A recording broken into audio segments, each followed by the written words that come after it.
नमस्कार, मैं हूं निकिता और आप देख रहे हैं सत्यहिंदी.com। चलिए एक नजर डालते हैं अब तक की सुर्खियों पर। 7 सितंबर को कन्याकुमारी से कश्मीर तक 3570 किलोमीटर के सफर पर निकली कांग्रेस की भारत जोड़ो यात्रा ने अब तक 3000 से भी ज्यादा किलोमीटर का सफर तय कर लिया है और आज यात्रा का 133वां दिन है। अपने अंतिम पड़ाव की ओर बढ़ रही यात्रा कल 26 जनवरी को एक दिन के ब्रेक के बाद आज 27 जनवरी को रामबन से फिर से शुरू की गई, जो कि शाम के समय अनंतनाग में जाकर रुकेगी।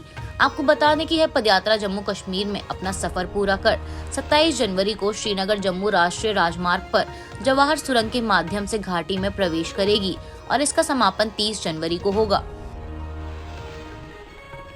राजस्थान के मुख्यमंत्री अशोक गहलोत ने पूर्व उप मुख्यमंत्री सचिन पायलट पर पलटवार करते हुए कहा कि साल 2018 में राज्य में कांग्रेस की वापसी उनके पिछले कार्यकाल में किए गए काम की वजह से हुई थी। इसके साथ ही सीएम ने इस साल के अंत में होने वाले विधानसभा चुनाव में 156 सीटें जीतने का भी लक्ष्य रखा।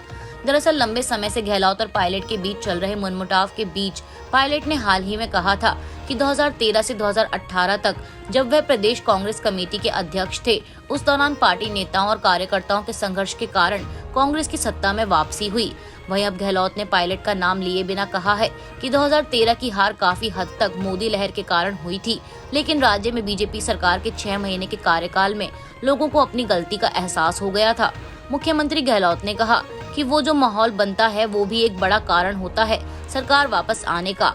बाकी कारण तो होते ही हैं, हमारे कार्यकर्ता, हमारी पार्टी संघर्ष करती है, सड़कों पर उतरती है। हालांकि जनता के दिमाग में था कि पिछली बार हमने 2013 में सरकार बदलकर गलती कर दी और इसलिए इस बार पहले ही हवा बन गई थी कि सरकार आनी चाहिए और अशोक गहलोत को मुख्यमंत्री बनना चाहिए। इसके साथ ही गहलोत ने दावा किया कि बीजेपी के पास उनकी सरकार के खिलाफ बोलने के लिए कोई मुद्दा नहीं है और लोगों में कोई सत्ता विरोधी भावना नहीं है और जनता सरकार की योजनाओं और कार्यक्रमों से खुश है।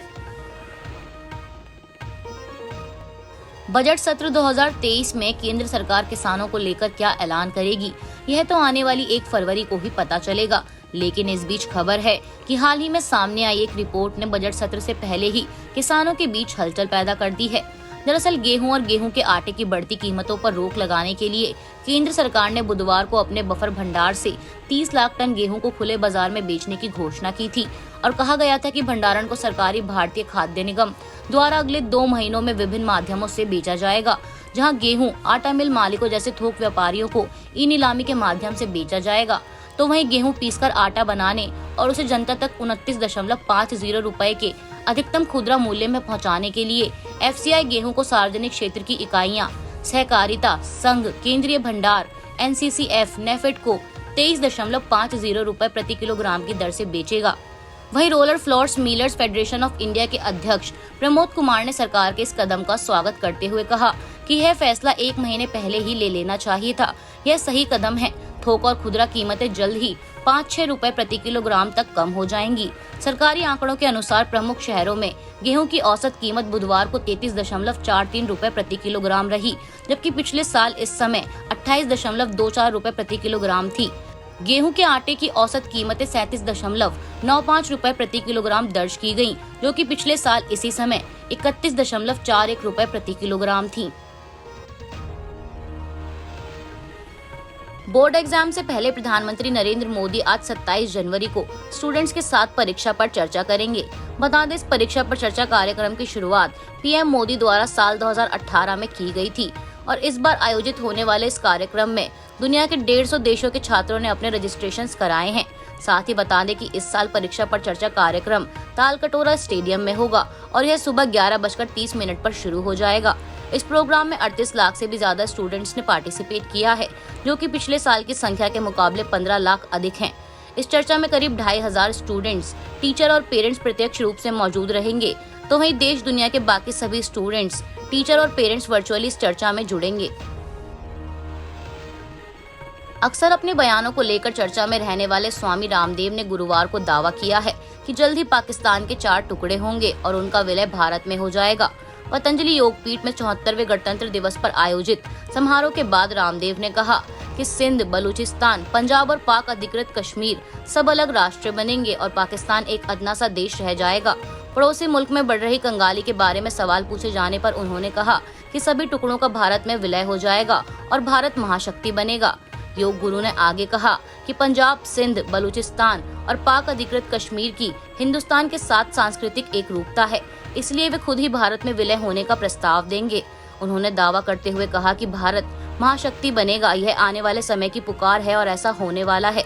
इसके साथ ही रामदेव ने देश की सनातन परंपरा से जुड़े महापुरुषों के अपमान पर नाराजगी जताते हुए बयान दिया कि भारत में एक धार्मिक आतंकवाद चल रहा है और सनातन हिंदू धर्म को नीचा दिखाने की कोशिश हो रही है।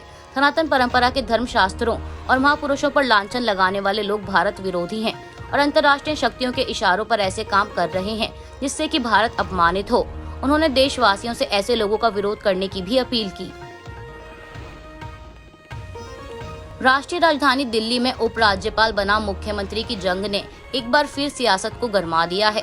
खबर है कि एलजी विनय कुमार सक्सेना द्वारा आज शुक्रवार को बुलाई गई मीटिंग में सीएम केजरीवाल शामिल नहीं होंगे।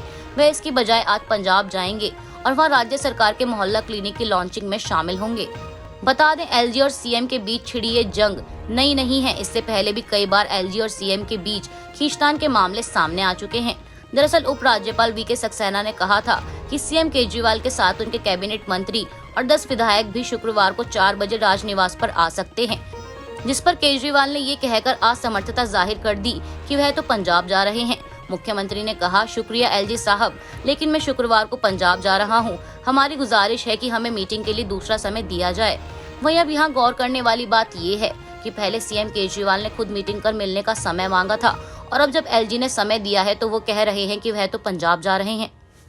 अभी के लिए बस इतना ही। बाकी की खबरों के लिए जुड़े रहिए सत्यहिंदी.com के साथ।